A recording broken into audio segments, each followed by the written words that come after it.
শিশুদের মধ্যে বাড়ছে মায়োপিয়ার ঝুঁকি।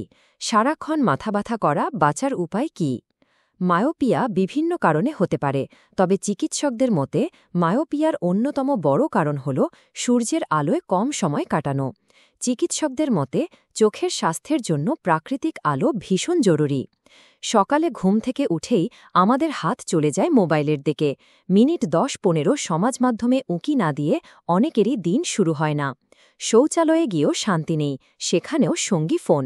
কেবল বড়দেরই নয়, কোভিড পরবর্তী সময়ে শিশুদেরও এখন পড়াশোনা চলে অনলাইনে।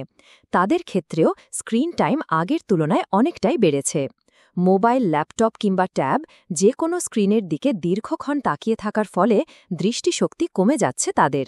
বাড়তি স্ক্রিন টাইমের কারণে দূরের জিনিস দেখতে সমস্যা হচ্ছে অনেকেরই। চিকিৎসকেরা এই সমস্যাকে বলেন মায়োপিয়া।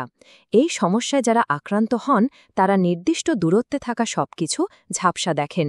ন্যাশনাল লাইব্রেরি অফ মেডিসিনের একটি সমীক্ষা অনুযায়ী 2050 সালের মধ্যে বিশ্বের অর্ধেক সংখ্যক মানুষ মায়োপিয়ায় আক্রান্ত হবেন।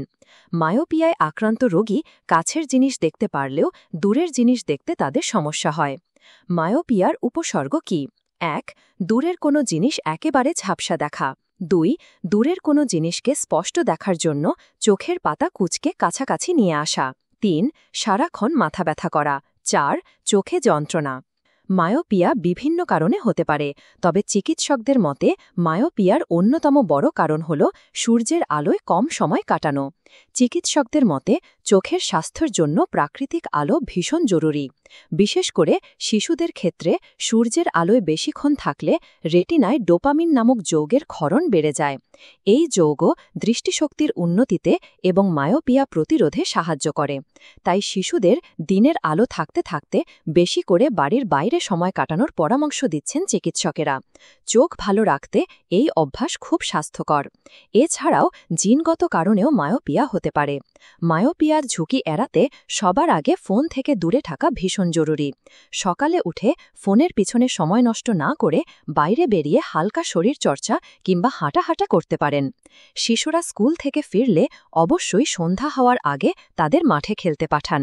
ঘরে বসে ভিডিও গেম নয়, ছুটির দিনে বেশি করে প্রাকৃতিক আলোয় সময় কাটাতে উৎসাহী করে তুলুন খুদেকে। এই রোগের হাত থেকে বাঁচতে প্রতি বছর নিয়ম করে চোখের পরীক্ষা করানো যেতে পারে। গ্রন্থনা অধ্যাপক মহসিন আলী আঙ্গুর, সম্পাদক ও প্রকাশক মুজিবনগর খবর.com, মেহেরপুর।